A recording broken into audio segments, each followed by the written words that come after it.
बहुत समय पहले बिहार के एक छोटे से गांव सूरजपुर के पास घना जंगल था।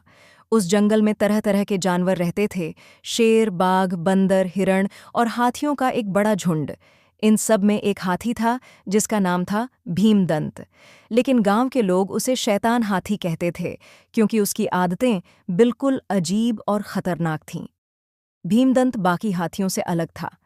वह बहुत ताकतवर और चालाक था, लेकिन उसका स्वभाव बेहद गुस्सैल था।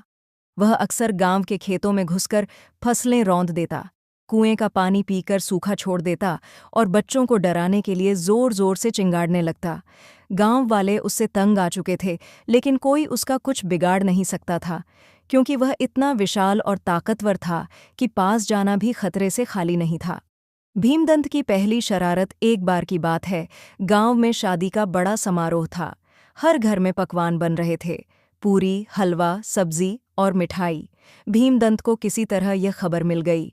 वह आधी रात को चुपके से गांव में घुस आया और सीधे उस घर की ओर बढ़ा जहां सबसे ज्यादा खाना पक रहा था। गांव वाले सो रहे थे, लेकिन जैसे ही बर्तनों के गिरने और बांस की टोकरी टूटने की आवाज आई, लोग उठकर देखने दौड़े। वहां का नजारा देखकर सब हक्का बक्का रह गए। भीमदंत अपने बड़े बड़े कान हिलाते हुए सूंड से पूरी की टोकरी उठाकर मुंह में डाल रहा था और बच्चों की तरह आनंद से खा रहा था। जब गांव वालों ने उसे भगाने की कोशिश की, तो वह आंगन में पानी की हांडी पलटकर चला गया, जिससे पूरा घर गंदा हो गया। गांव वालों की योजना गांव के बुजुर्ग रामखेलावन काका ने कहा, अगर इसे रोका नहीं गया तो ये एक दिन पूरा गांव बर्बाद कर देगा। सबने मिलकर एक योजना बनाई। वे जंगल के बीच में एक जगह मीठे गन्ने, केले और चावल से भरी पुआल की ढेरी रखेंगे। उसमें वह जड़ी बूटी भी मिलाएंगे जो हाथियों को गहरी नींद सुला देती है। 2 दिन बाद योजना के मुताबिक ढेरी जंगल के खुले मैदान में रख दी गई। भीमदंत ने उसे देखा और जैसे कोई बच्चा खिलौना देखता है, वैसे भागता हुआ आ गया। उसने सूंड से गन्ना उठाया, केले चटकर गया और चावल निगलते ही उसकी आंखें भारी होने लगीं। कुछ ही देर में वह वहीं बैठा और गहरी नींद में सो गया। सज्जा और बदलाव गांव वालों ने उसके पैरों में बड़ी बड़ी जंजीरें डाल दीं और उसे जंगल के किनारे बांध दिया।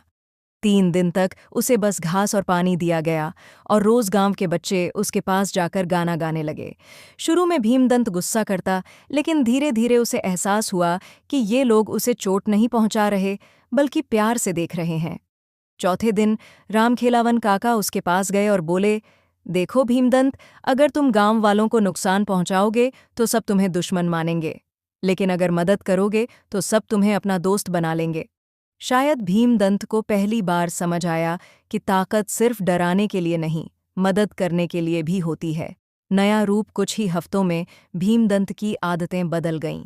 अब वह गांव के कुएं से पानी भरने में मदद करता, खेत जोतने में अपनी ताकत लगाता और बच्चों को अपनी पीठ पर बैठाकर जंगल की सैर कराता। धीरे धीरे शैतान हाथी का नाम बदलकर मित्र भीमदंत पड़ गया।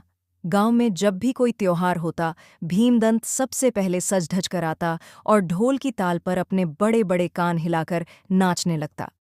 गांव के लोग कहते, देखो, जिसे हम कभी डरते थे, आज वही हमारा सबसे प्यारा साथी है। सीख, ताकतवर होना बुरा नहीं, लेकिन अगर ताकत का इस्तेमाल बुराई के लिए हो तो वह विनाश लाती है, और अगर ताकत का इस्तेमाल भलाई के लिए हो तो वह सबका दिल जीत लेती है।